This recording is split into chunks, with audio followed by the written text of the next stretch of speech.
Hi guys, how's it going? Ivano here with the highlights of match 4 of the 7 vs 7 Warzone challenge that we played on Darth Malgus. After match 3, we mixed up the teams to keep it a little bit interesting. We have Ashedan, Lev and Oberei switching to Team Ivano, with Asana and Arcanum going over to Team Snave. We also have one new player, Aqualia, is coming in for Team Snave and he is playing Vengeance. Other than that, specs are mostly the same, except that Ivano is back on Lethality after going Concealment for the last Hardball game, and Asana goes back to Annihilation in order to help a little bit with the HPS. This time I will leave you with the original commentary that Snave I did during the livestream, and a little post-match interviews with the players of Team Ivano as well. So, hope you guys enjoy. If you have a good raid lead doing good strats, as long as people follow the strats, it ups everyone's game. Because they're all doing the correct decisions, which is a huge part of PvP, right? The targets you go on, the focus on what you do. So communication is key always and everything. But let's see how this plays out here. Aqualia, our new player, looks like he's playing Vengeance. So I'm looking for some big smashes right here. Some big vengeful slams. On my team. Yeah, he's on your team, exactly. Yeah, he's new, he joined this round. But he's a very good player. I've faced him a couple of times in the Warzones, and usually he plays tank.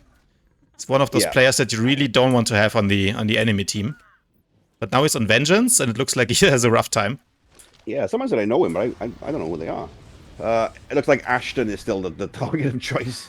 Oh, they're going on Spaghetti this time. Spaghetti's getting fucked up. Never Spaghetti. Spaghetti.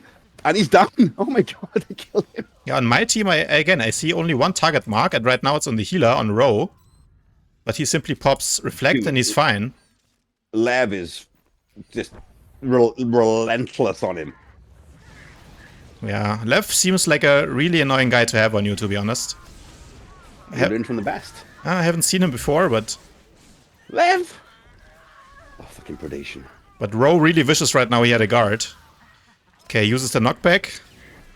But it looks like Lev just... down here. Yep. Lev just holo traverses back, and down goes the healer. Ashedan goes down. Sorkrazi goes down as well. Yeah, that's going to be a big difference. Mala is next up. Mala. There's a lot on low. There's a lot low here. Mala is the second healer. If he goes down, that's rough. But he still has Reflect. Of course, you can go through Reflect with AoE. That's Energy Shield. Okay, he pops it. Ashedan goes down. Man, people are dying so quickly here. Maybe we do need tanks. Dude. It's too fast even to commentate. So who's winning? I have no idea right now. This looks pretty even, I think. I believe that going on N.O.H.A is getting fucked up here. Yeah, like, he's down again. Yeah. Spaghetti is also getting pressured as well. So I think the pressure on the sniper is going to make a huge difference. Because if you think that he's doing like 18 million, if you just pressure him, if you take someone who doesn't do that much damage, doesn't matter who it is, right?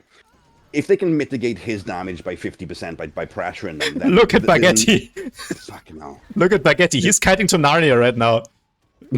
They're saying, I can't even see him. Yeah, he's dead. He face walked back. Yeah, he's back there at the spawn right now. Yeah, they're saying, "Welcome to Darth Malgus, but this round you're not going to free cast."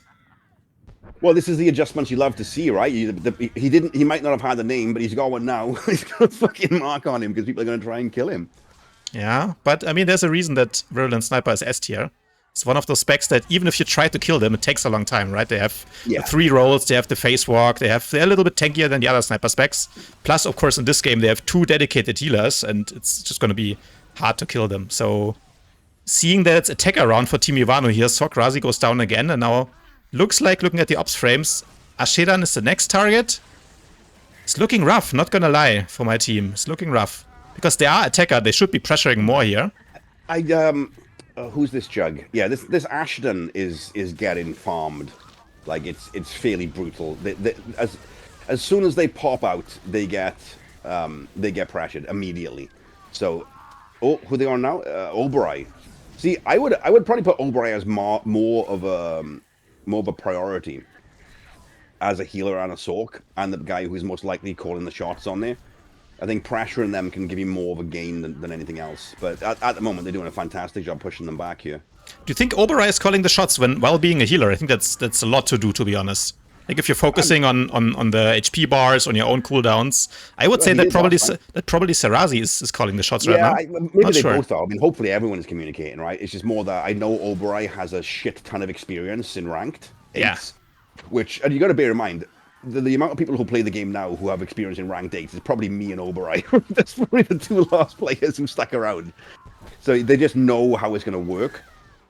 In terms of coordinating that many people, what strategies work. And Nostrum were always phenomenal at pressure. Always phenomenal at it. That was the thing that they were great at. So look at Baguetti sitting down next to us here in the commentator booth. And he knockbacks me, bastard. He is not the Latino lover. Can I nade him for that? No, I guess not. I have to be impartial. Yeah, across the side here. So when did you first develop your love for Latinas? Did you see From Dusk Till Dawn, Quentin Tarantino movie with Salma Hayek? Yes, did I see it? Jesus Christ. That was my coming of age moment, and Yeah, ever literally. since then, I've been a big Latina enjoyer. That was the worst thing about being that age watching those. Well, I'm a bit older than you, I guess, but being younger watching those types of films. Because I remember, there's a film with Denise Richards and Nev Campbell. I think it's called Wild Things, where they start like power necking each other. And my friend was watching that, and he had like a visible boner. That scene was on. Can't blame him. Visible boners. Yeah, visible boners. I think Kep has a little visible boner as he's freecasting on row. Baguetti. Baguetti is fucking tub tanking you. He's up on top of the tub, just raining down death on everyone. He's like, you want to come at me? I'm gonna come at you. You want to come with the king? You best not miss. Just fucking sniping everyone here. Yeah, he's in the perfect position. There's 1 minute 30 left, and it's not looking good for Team Ivano right now. Everyone is stacking right now. Oh, we gotta get out of the AoE. For me, this seems to be the same thing again. It's the focus that is making the difference. Like they pick a target and they fucking kill it. Yeah, I think both teams are relatively balanced when it comes to the melee range split, right? Like a Juggernaut here, Juggernaut there. So that's not the difference here. I think the difference now is simply the DPS and the focus, as you said. Yeah, Baguetti is in a prime position. But he's out of entrench, so he can get knocked theoretically. Okay. Yeah, he has to. There's the diversion. There's the diversion from R from Nim. Oh, Socrates is getting fucking tunneled here as well, down to 120k. Yeah. It's rough, to be honest. Like Lightning Sork with that spec, it's really nice if you can free cast. I will not allow any pro Sork conversations on my stream. How dare you? Sorks are all pieces of shit. No, I mean it's a fun spec to play, the elemental convection build. Being but OP is fun. Who knew that? Yeah, look at him. Is he OP right now? He's getting absolutely blasted. Marauder on him, PT on him. There's no guard. There's nothing. Yeah, remember, normally why Socks are OP is because they have the phase walk on like a 45-second cooldown, right? But he's not running phase walk because he's running the elemental convection Volt Rush build. I will not tolerate your pro Sork rhetoric. Look at him, he's getting wrecked. Yeah, there's like multiple people on him. That's where you need to kill a Sork. Yeah, but there's nothing he can do. Beautiful round though, well played. This is so fun to watch. Yeah, I agree. That's a nice overview from up here as well. Okay, so round 2, let's see how it goes. I will follow Sock Crazy a little bit. And let's see how the life of a overpowered sorcerer Well, I'm gonna is. go on my boy here, Baguetti, right? And I want to see who he's tunneling because he's got up on the wing here, so he's just gonna rain death down on people. Yeah, you are right. Yugi, aka Asana, absolutely sitting on Sokrazi right now. But now they're switching to Ashedan. Juggernaut, of course, one of the best targets to focus. They don't really have any hard cooldowns. I'm not sure if he's running Reflect, but that's really the only thing he has. Otherwise, it's just pretty much a damage sponge, so you can always hit a Juggernaut. There's not too much they can do when they don't have a guard. Ashedan looks like he's going down. Ooh, popped his stacks. Yeah. Up to 50%, but of course that's a long cooldown. So now he is vulnerable. How's Spaghetti doing? Looks like he's pretty happy, but now he's in a bad position. No, just rolls away. Yeah, he dropped down because they fell back. I really think that fighting back at the doors is just a better overall strat here because the way that they're fighting like up towards the spawns, you make it easier for the attacker to respawn for one when they come back into you. They can come back into the fight. They might be able to even hit you from the spawn. But also, if your back here has range, you can just marshal the war zone, I think, a lot easier. Just whenever I've played games against like with good teams against good teams, when you see it like this where they spread out and they split, it's never ideal. You want to have like some kind of cohesive unit the way you're pointing at someone and then everyone is nuking that one target and you just keep it all together in a cluster so you can support each other. Seems too spread. I know there's AoE and things, but I don't know, man. It just seems to me like you see everyone running away and then getting picked off. Everyone is spread out. There has to be a lack of support if you spread out. I don't mean clustered up so you can only eat AoE, right? There's a big old fucking space down there. Yeah, it depends a little bit. I mean, if you're playing versus an AoE heavy comp, you don't want to stack in the corner there. That's the first basic rule. Spaghetti is dotting me again in stealth. What is this guy doing? I didn't even know how he saw you there. Standing next to me up here on the fucking ship, dotting me. No, he just dotted me. Yeah, I see you. I gotta get back into stealth now. I do love how we get like random comments from people in other games popping up. Sophie Netta just said, most trash team in SWTOR history. Clearly not watching this game, buddy. This game is amazing. Well, I'm wondering here, is there any similarities in the teams? Because the teams are very different now, right? They're not... Who's on this team who was on my team last time? Bagatti's on here, Ivano, Ark, Rafi. That's actually pretty similar.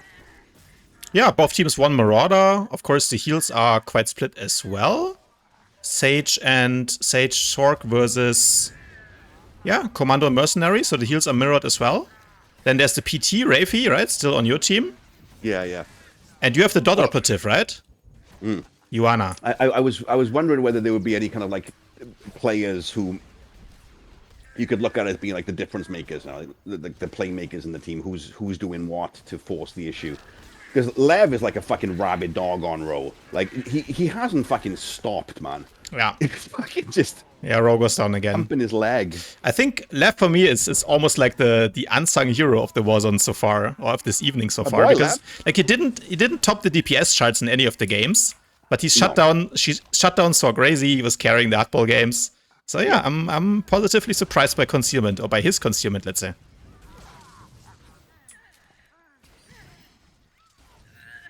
Yeah, Socracy getting focused again here. I'm curious to see how much DPS Aqualia did at the end of the round. Like, it doesn't seem like a great match for Vengeance, because as Vengeance, usually you want the game with tanks. People live longer, you can spread dots on more people. You want like a 4 people melee stack, you know? Well, yeah, it is a good DPS farm class, but you do need the stacking.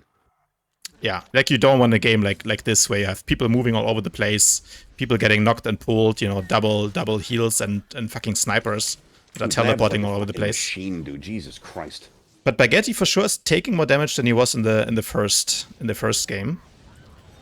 Yeah, but of course being a sniper. The snipers just seem to be, people are just like, yeah, you do whatever you want to do, right? They just, as I say that, they just chase Bagetti up here, knocks them back, right? They're really mad, but he knocks them back. This is the thing, right? Because if you go to a ranged class with this much kind of like mobility in terms of evasive mobility, right? They get up close, they knock you back. He rolls off the edge, he puts down diversion. He's entrenched, you can't leap to him.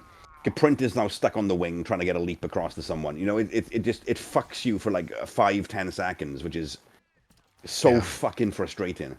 It is frustrating, but it looks like he's going down now, because the best class to counter a sniper is another sniper after him with the diversion, and then eventually Bagetti goes down. And now they focus on Row one more time. Row. 3 melee DPS on him, he has energy shield, he has responsive safeguards. That should keep him safe, and that means you need to swap target. But looks like... No, Left decides to swap off. Let's see what he does now. Trying to do some damage on the Marauder, on Yugi. And on the other side, who are they going for? Oh, man, looks like Mala is dropping. Look at this. This is like picture perfect for a sniper. Everyone in one area, and he's just up above, shooting down like Jesus Christ. Yeah, big AoE right there. That's Heresy running away. He's like, nope. You want none of that. Absolutely exploded. Well, he's gone on to the other side, but now Bagetti is shooting for Nim. Yeah. Yeah, R for Nim is diversioned right now. Again, sniper counters sniper. So he has the kite. He does so. Lives to fight another day. Yeah, R for Nim, a player. He doesn't really talk much. I recruited him to our guild. But he quietly, I think, got like top DPS in the hardball, second DPS in the last Voidstar. So he certainly knows how to play sniper. I mean, I would make an argument that if the snipers who were sat there free-casted for the entire game aren't getting top DPS, then, you know... Yeah, of course. It's easier than if you're Sokrazi and getting Yeah. chain fucked by an operative. Dude, so Cersei is just... They're always on him. Yeah, for sure. Yeah, but I mean, in a way, that's also a sign of respect, right? Because like what you want to do if you're Team Snave here is you want to pick the shot caller, pick the best player on the enemy team, and you want to shut them down.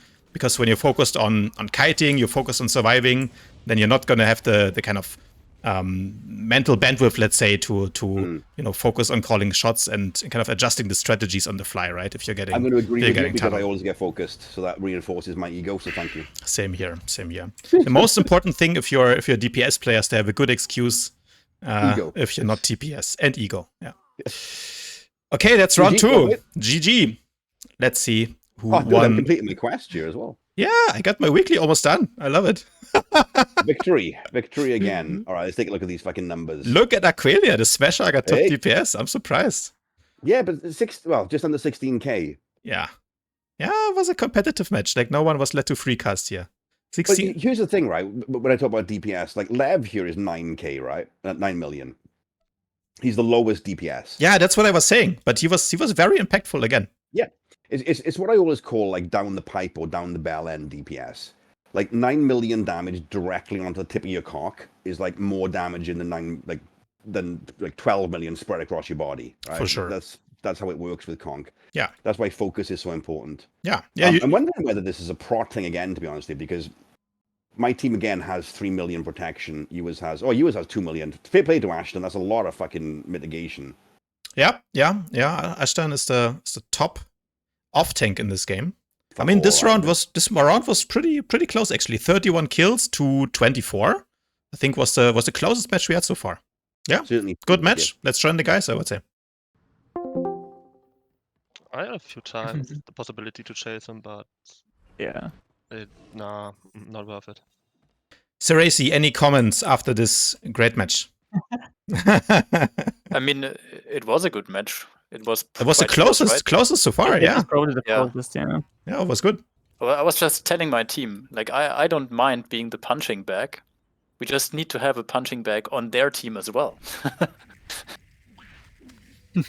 Yeah, I posted the scoreboard in the match history. I think the damage taken damage taken was quite balanced. Yeah, Ashedan, Mala. Yeah, you didn't even take the most damage, but close. Close. Yeah, our healer and I took like the most damage on our team. Yeah, I think the conclusion is that they focused much more because we have 3 people with 14 million damage taken, and the highest on their team is 11. Yeah, I was a liability in that match. Seriously, I couldn't even focus anything with either rooted. I got hard stun quite a few times, even stun locked once, which happens, right? But holy fuck, yeah, no chance. Yeah, it was rough. It was painful watching you, to be honest. It's fine. Were you playing Rage, right? Or yeah, I don't like Vengeance. Yeah, I stopped playing before I touch Vengeance. I mean, a Vengeance is even more frustrating when you're tunneled, or tunneled less all the mobility, time, exactly, which is also a big no-no for me. You can't even move or hunt people.